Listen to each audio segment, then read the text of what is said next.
बिस्मिल्लाहिर्रहमानिर्रहीम। अस्सलाम वालेकुम नाज़रीन, मैं अहमद फ़वाद हूँ और आप मेरा यूट्यूब चैनल देख रहे हैं। नाज़रीन, एक बड़ी ख़बर और ब्रेकिंग न्यूज़ के साथ आज की व्लॉग में आप खिदमत में हाजिर हुआ हूँ। एक बड़ा रिलीफ मिला है पाकिस्तान तहरीक इंसाफ को और एक अनएक्सपेक्टेड फ़ैसला जारी हुआ है। फॉर्म 45 के मामले पर सिकंदर सुल्तान राजा और हुकूमत दोनों का प्लान फ्लॉप और दोनों की जो पकड़ है वो हुई है। इस्लामाबाद हाई कोर्ट की जानिब से तौहीन अदालत के जो नोटिस हैं वो भी जारी कर दिए गए हैं। अहम तरीन और एक्सक्लूसिव डिटेल्स हैं आज की व्लॉग में आपके साथ मैंने शेयर करनी है। मामला नाज़रीन कुछ यूँ हुआ कि इस्लामाबाद हाई कोर्ट में एक दरख्वास्त दायर की गई थी और इस दरख्वास्त में जो इलेक्शन कमीशन ऑफ पाकिस्तान ने इस्लामाबाद के जो इलेक्शन ट्रिब्यूनल थे जिसमें जस्टिस तारिक महमूद जहांगीरी जो हैं वो समाअत कर रहे थे और तीनों हलके आलमोस्ट पाकिस्तान तहरीक इंसाफ को मिलने जा रहे थे, क्योंकि फॉर्म 45 का जो कंपैरिजन किया गया था वो पीटीआई का मैच कर गया था, जबकि नून लीगी उम्मीदवारों के पास फॉर्म 45 उन्होंने सबमिट ही नहीं करवाए थे और वो चले गए भागे भागे इलेक्शन कमीशन ऑफ पाकिस्तान के पास कि हमें बचा लें आप ट्रिब्यूनल से और नए ट्रिब्यूनल जो हैं वो बनाए जाएं। इस पर इलेक्शन कमीशन ने उनकी ये इस्तदा भी मंजूर की थी और इस्लामाबाद में जो तीनों हलके हैं इनके लिए नया ट्रिब्यूनल बना दिया था। एक रिटायर्ड जो जज थे वो उस ट्रिब्यूनल में मौजूद थे। तो इस सारे फैसले के खिलाफ इस्लामाबाद हाई कोर्ट में दरख्वास्त दायर की गई थी और आज चीफ जस्टिस आमिर फारूक साहब जो हैं उनकी जानिब से इस दरख्वास्त के ऊपर ये रिलीफ दिया गया है कि इलेक्शन कमीशन ऑफ पाकिस्तान का जो फैसला था वो मुअत्तल कर दिया गया है। जो नोटिफिकेशन था इलेक्शन कमीशन ऑफ पाकिस्तान का नए ट्रिब्यूनल के हवाले से कि ये रिटायर्ड जो जज हम नया लगा रहे हैं ये ट्रिब्यूनल में केसेस की समाअत करेंगे फॉर्म 45 के मामले पर, इसे मुअत्तल कर दिया है। और टेक्निकली जो जस्टिस तारिक महमूद जहांगीरी ट्रिब्यूनल के जज थे और वो तीनों हलकों के केसेस सुन रहे थे उन्हें बहाल कर दिया है। तो ये एक बहुत बड़ा रिलीफ है मैं समझता हूँ फॉर्म 45 के मामले पर जो आज पाकिस्तान तहरीक इंसाफ को मिला है। और हुकूमत जिसकी ये भरपूर कोशिश थी कि फॉर्म 45 का मामला दब जाए और इसमें बज़ाहिर सहूलतकारी सिकंदर सुल्तान राजा इलेक्शन कमिश्नर जो हैं वो कर रहे थे। इसी ज़मन में आप देखें कि इलेक्शन ऑर्डिनेंस भी जारी होता है और फिर उसके बाद इलेक्शन कमीशन ऑफ पाकिस्तान जो है वो कैसे इन पुराने ट्रिब्यूनल्स को भी मुअत्तल करता है। तो आज जो समाअत हुई इसकी अगर उसका हवाला आपके सामने में रखूं तो जो अंजुम अकील साहब हैं उन्हें आज चूँकि अदालत की जानिब से तलब किया गया था और उन्होंने ही जस्टिस जहांगीरी के ऊपर नेपोटिज़म का जो इल्ज़ाम है वो लगाया था और कहा था जी कि ये हमारे केसेस के फ़ैसले ना करें और इलेक्शन कमीशन ने उनकी इस बात को एक्सेप्ट भी कर लिया था और फ़ैसला भी उनके हक़ में दे दिया था। ये वही अंजुम वकील हैं जो आज कमरा अदालत के अंदर सॉरी सर के अलावा कोई और लफ्ज़ इनसे बोला नहीं जा रहा था और कोई क्वेश्चन जो अदालत पुट कर रही थी उस सवाल का भी जवाब नहीं दिया जा रहा था। इवन कि इनकी जो अपनी पिटीशन थी जिसमें इन्होंने इल्ज़ामात लगाए थे जस्टिस जहांगीरी साहब के हवाले से वो पिटीशन तक इनसे पढ़ने नहीं हो रही थी। बड़ा इंटरेस्टिंग सा आज माहौल रहा कमरा अदालत में। वो माहौल क्या था आपके साथ जो है वो मैं शेयर करता हूँ जी। सबसे पहले तो जी अंजुम अकील किधर है, केस की समाअत का आगाज़ हुआ, केस आगे बढ़ा तो चीफ़ जस्टिस आमिर फारूक साहब अनएक्सपेक्टेड, मैंने शुरू में इसको इसलिए कहा कि चीफ़ जस्टिस आमिर फारूक साहब से शायद बहुत सारे लोग एक्सपेक्ट नहीं कर रहे थे कि वो इस तरह का फ़ैसला देंगे, क्योंकि उन्होंने जो भी फ़ैसला दिया उसमें कोई ज़्यादा रिलीफ नहीं रहा पाकिस्तान तहरीक इंसाफ के लिए। तो खैर ये एक बड़ा ज़बरदस्त फ़ैसला है जो कि उनकी जानिब से दिया गया।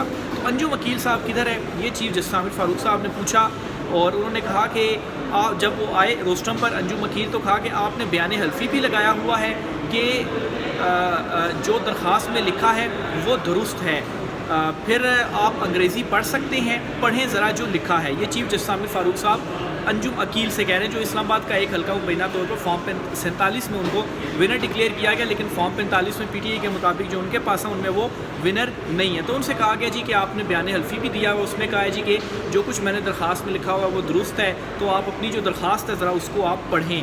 तो वो नहीं पढ़ रहे थे, खामोश थे। तो इस पर चीफ़ जस्टिस ने दोबारा उनसे कहा कि आपने नेपोटिज़म लिखा है, मेरी अंग्रेज़ी ज़रा कमज़ोर है, आप बता दें कि इसका मतलब क्या है।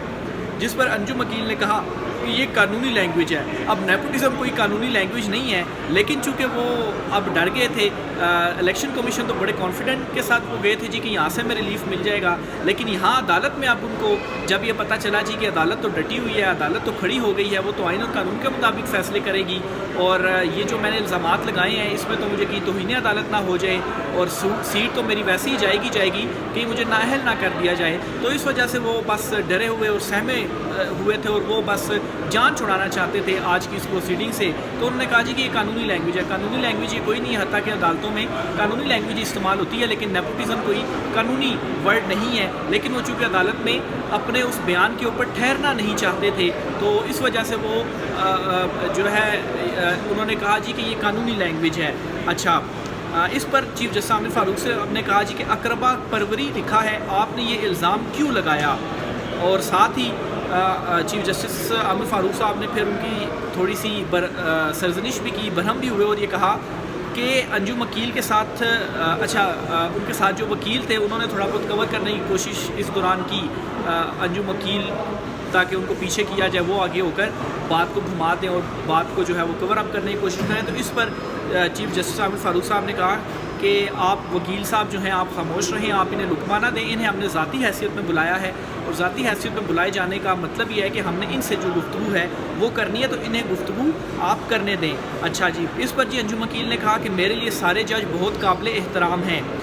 جب انہوں نے یہ کہا تو چیف جسٹس نے کہا جی کہ یہ بات ابھی نہیں کر رہے، آپ نے جو الزامات لگائے ہیں اس سے متعلق آپ بتائیں. تو اس پر انجم وکیل نے کہا کہ میری غلطی ہے، میں معذرت کرتا ہوں.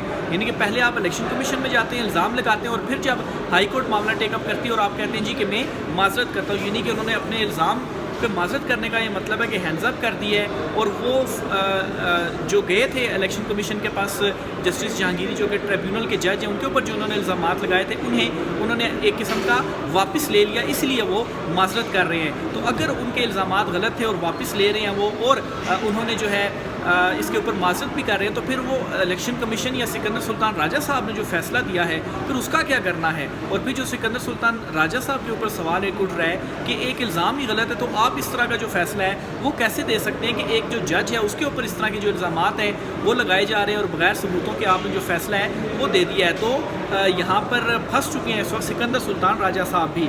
اچھا جی، مزید چیف جسٹس نے ان سے پوچھا کہ یہ بتائیں کہ جج صاحب نے کہاں تعصب ظاہر کیا جہاں آپ کو لگا یہ انصاف نہیں کریں گے؟ جب یہ سوال پوچھا تو دوبارہ انجم وکیل نے کہا جی کہ میں معذرت چاہتا ہوں. آج وہ یہی کچھ کرتے رہے عدالت میں. پھر چیف جسٹس نے کہا کہ الیکشن کمیشن نے آپ کی درخواست پر ساری کارروائی کی، آپ بتا تو دیں، آپ سوری کر رہے ہیں، یہ بتائیں کہ یہ جو آپ نے الزام لگایا ہے یہ کہاں پر کس ایسی کیا چیز ہوئی کہ آپ کہہ رہے ہیں کہ جو جج صاحب ہیں وہ نیپوٹزم کر رہے ہیں؟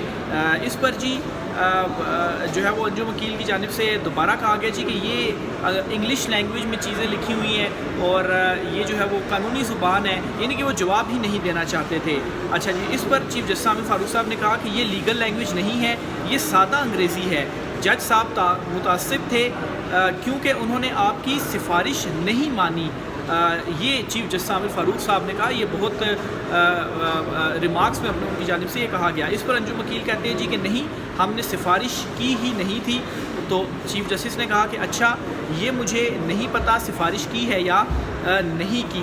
آپ پارلیمنٹیرین ہیں، آپ قانون بنائیں گے، آپ نے پوری اکانومی چلانی ہے، آپ وہاں جا کر بھی کہیں گے کہ مجھے اکانومی کا نہیں پتہ. تو یہ ان کی اہلیت ہے کہ ان سے سادہ انگریزی بھی نہیں پڑھنے ہو رہی، اور مطلب ہے کہ یہ پارلیمنٹیرین جو ہیں وہ پھر قانون بھی بناتے ہیں، اکانومی کے اوپر بھی قانون بناتے ہیں. تو وہاں پر آپ نے کیا قانون جو ہے وہ بنانے ہیں؟ تو ظاہر سی بات ہے یہ نااہل تو ہیں ہی ہیں، اور فارم 47 کے ذریعے یہ آئے ہیں اقتدار میں، جو منتخب ہوئے ہیں، تو ان کا یہی حال ہونا تھا. اس پر جی انجم وکیل نے کہا کہ لیگل گراؤنڈ پر میرے وکیل جو ہے وہ عدالت کو بتائیں گے. تو چیف جسٹس نے کہا جی کہ وکیل جو ہیں اپنے سے تو نہیں کرتا، آپ نے کہا تو انہوں نے درخواست دی ہوگی نا. بالکل جی، وکیل کوئی ایسے تو تھوڑی نہ ہوتا ہے کہ خود سے درخواست دے دیں. مجھے تو کوئی جلدی نہیں، آپ جواب دیں ورنہ اجلاس میں نہیں جا سکیں گے. آپ سے آخری بار پوچھ رہا ہوں، بتائیں ورنہ آپ اپنا نقصان کریں گے. پھر مزید کہا کہ ہم سب اپنے اعمال کے ذمہ دار ہیں، آپ کو جواب دینا ہوگا. اس پر انجم وکیل نے کہا جی کہ الفاظ کے چناؤ میں غلطی ہو گئی ہے اور معذرت کرتا ہوں. تو اس پر جی چیف جسٹس عامر فاروق صاحب نے انہیں شو کاز نوٹس جاری کر دیا ہے، اور یہ توہین عدالت کا جو شو کاز نوٹس ہے وہ انہیں جاری کیا گیا ہے، اور ساتھ ہی ساتھ جو الیکشن کمیشن کا وہ فیصلہ تھا اسے بھی معطل کر دیا ہے. تو یہ بہت بڑی ایک جو ڈیولپمنٹ ہے وہ ہوئی ہے. اور انجم وکیل صاحب جو الیکشن کمیشن میں تو بڑے کانفیڈنٹ سے گئے تھے، اس کے علاوہ جو دیگر دو رہنما تھے مسلم لیگ نون کے، جن کے فارم 45 کے معاملے جسٹس جہانگیری کا جو ٹریبیونل ہے وہاں پر پینڈنگ ہے، تو وہ بھی بڑے کانفیڈنٹ کے ساتھ گئے تھے جی کہ ہم الیکشن کمیشن कमीशन जाएंगे और वहाँ पर हमारा मौक़िफ़ तस्लीम हो जाएगा। और सिकंदर सुल्तान राजा ने भी ऐसे ही किया। और अगर आप कुछ सीरीज़ ऑफ इवेंट्स देखें और सिकंदर सुल्तान राजा साहब के अगर आप फैसले देखें तो मतलब कोई अंधा भी उस मौजूदा सिचुएशन को भांप कर ये बता सकता है कि जो सिकंदर सुल्तान राजा साहब फैसले दे रहे हैं असल में वो नेपोटिज़म कर रहे हैं पाकिस्तान तहरीक इंसाफ के साथ। और उन्होंने तो मुकम्मल तय किया हुआ है कि पीटीआई के हक़ में कोई भी चीज़ जाएगी तो उसके आगे हमने खड़ा होना है और हमने बज़ाहिर जो सहूलतकारी है वो करनी है। आप सिर्फ इसी केस को देख लें, ये वही अंजुम वकील हैं जिन्होंने इल्ज़ामात लगाए और इन्हीं इल्ज़ामात की बुनियाद पर इलेक्शन कमीशन ने इनको जो इनके हक़ में जो फैसला था वो दिया। लेकिन जब इन इल्ज़ामात के ऊपर हाई कोर्ट ने इनसे पूछा तो ये डिफेंड नहीं कर पा रहे और माजरत कर रहे हैं। ये नहीं कि आपने गलत इल्ज़ामात फिर लगाए, और अगर गलत इल्ज़ामात है तो फिर इलेक्शन कमीशन ऑफ पाकिस्तान इतना बड़ा जो फैसला है वो कैसे दे सकता है। आज की समात में जो एडिशनल अटॉर्नी जनरल थे जी वो भी मौजूद थे। इन पर भी आज चीफ जस्टिस आमिर फ़ारूक साहब ने बरहमी का इजहार किया।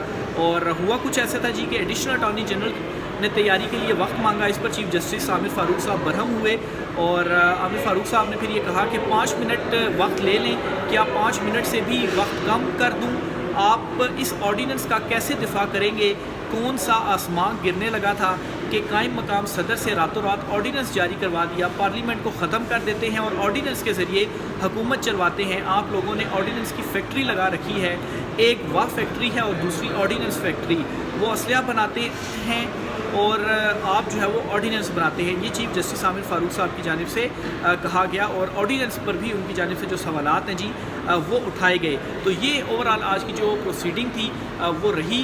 और ऑर्डीनेंस के ऊपर भी और ये तौहीन अदालत शोकाज़ नोटिस जो है इस पर भी अभी समाअत तो मुलतवी कर दी गई है, जुलाई के महीने तक मुलतवी की गई है। और जुलाई में इन दोनों चीज़ों के ऊपर जो जवाब है वो इस्लामाबाद हाई कोर्ट की जानिब से मांगा गया है। लेकिन एक इसमें सबसे इंपॉर्टेंट जो चीज़ हुई है, जो एक टेक्निकल पॉइंट है, वो ये कि इलेक्शन कमीशन ऑफ पाकिस्तान ने जो नए ट्रिब्यूनल्स का नोटिफिकेशन एक किया था और नए जज को तैनात किया था वो मुअत्तल हुआ है। उससे क्या हुआ है कि जस्टिस जहांगीरी वाला जो ट्रिब्यूनल था वो बहाल हो चुका है और अब इस्लामाबाद के जो तीनों हलके हैं उन तीनों का केस वहीं से शुरू होगा और वो जस्टिस तारिक महमूद जहांगीरी जो हैं वही उस केस को सुनेंगे। और इस केस की जो अपडेट थी जो ट्रिब्यूनल में तीनों हलकों के हवाले से चल रहा था वो यहाँ तक पहुँच गए थे कि पाकिस्तान तहरीक इंसाफ के जो फॉर्म 45 थे वो दीगर उम्मीदवारों से मैच कर गए थे, कंपेयर किया था जस्टिस तारिक महमूद जहांगीरी साहब ने। और इनसे यानी कि तीनों लीगी रहनुमाओं से और इलेक्शन कमीशन ऑफ पाकिस्तान से फॉर्म 45 मांगे गए थे कि आप फॉर्म 45 दें ताकि आम के फॉर्म 45 को भी कंपेयर किया जाए। तो इन तीनों रहनुमाओं के पास तो फॉर्म 45 इन्होंने क्या देने हैं, चोर की दाढ़ी में तिनका है, ये साबित हो चुका है। और आगे भी जो समाज चलेगी ये उसमें फॉर्म 45 तो प्रोड्यूस अव्वल तो कर नहीं पाएंगे और कर भी देते हैं तो उनमें ये ख़ुद इस तरह से फंसेंगे कि जस्टिस जहांगीरी साहब ने इनसे ये भी कहा था कि आपने फिर एक बयान हल्फी भी साथ सबमिट करवाना है। उस बयान हल्फी का मतलब ये था कि जो फॉर्म 45 या डॉक्यूमेंट्स दस्तावेज़ात वगैरह ये सबमिट करवाएंगे उन दस्तावेज़ात का फॉरेंसिक भी किया जाएगा, उनको देखा जाएगा, परखा जाएगा कि ये ओरिजिनल हैं या ये ओरिजिनल नहीं है। तो इलेक्शन कमीशन के पास जो फॉर्म 45 थे जो उन्होंने अपलोड किए थे अपनी वेबसाइट पर और 4 घंटे के बाद उनको डिलीट कर दिया था क्योंकि उनके पोल खुल गए थे कि उन्होंने कटिंग की हुई है, वाइटनर का इस्तेमाल किया हुआ है, नंबरिंग जो है वो उन्होंने तब्दील की हुई है। तो जब उनका फॉरेंसिक होगा तो पीटीआई या जो कुछ दीगर उम्मीदवार जो आज़ाद उम्मीदवार हैं, ये जमात इस्लामी के उम्मीदवार हैं जिन्होंने यहाँ पर पीटीआई के हवाले से अपने जो फॉर्म 45 हैं वो दिए हैं तो वो बिल्कुल साफ़ है, उनके ऊपर कोई कटिंग नहीं है। तो किसको ज़्यादा ऑथेंटिक माना जाएगा? ऑब्वियसली पीटीआई के फॉर्म 45 भी मैच कर गए हैं और उनमें कोई कटिंग नहीं है और बिल्कुल प्योर हालत में है वो। और इलेक्शन कमीशन जिसने वाइटर इस्तेमाल किया या नून लीग वाले जिनके पास है ही नहीं या उनके तस्लीम किए जाएंगे तो ऑब्वियसली उनके तस्लीम नहीं किए जाएंगे। तो इस स्टेज पर ये जो फॉर्म 45 वाला केस था वो पहुँच चुका था और एक दो समातें सिर्फ होनी थी जिसमें ये कंपेयर किया जाना था और फॉरेंसिक वगैरह किया जाना था। और at the end election tribunal के पास भी 120 दिन ही होते हैं फैसला सुनाने के, तो उन्होंने फैसला सुनाना था और पीटीआई को ये जो तीनों नशिस्तें थी वो वापस मिलनी थी। तो इसी वजह से ये भागे भागे फिर इलेक्शन कमीशन के पास गए और बज़ाहिर इलेक्शन कमीशन ने फिर जो सहूलतकारी की आज इस्लामाबाद हाई कोर्ट ने आप यूँ कहें कि एक चपेट जो है वो लगाई है इन तमाम के चेहरों के ऊपर कि ये आपका फ़ैसला था और ये आपका हाल है कि आप से जब अदालत में अब पूछा जा रहा है तो आप माजरत कर रहे हैं, यानी कि आपके वो तमाम तर इल्ज़ामात गलत थे। तो बहरहाल जी ये आज एक बहुत बड़ी डेवलपमेंट हुई है क्योंकि مخصوص نشستوں کا کیس چل رہا ہے تو اس ڈیولپمنٹ کے اوپر اتنی زیادہ کچھ جو چیزیں ہیں وہ شیئر نہیں کی جا رہی. تو بہرحال مخصوص نشستوں کا جو کیس اس کا کیا ڈیسیجن آتا ہے, سپریم کورٹ میں موجود ہوں, اس پر بھی آپ سے تفصیلات شیئر کروں گا. ابھی تک کے لیے اتنا ہی. رائے کا اظہار کیجیے گا. اجازت دیجیے. اللہ حافظ.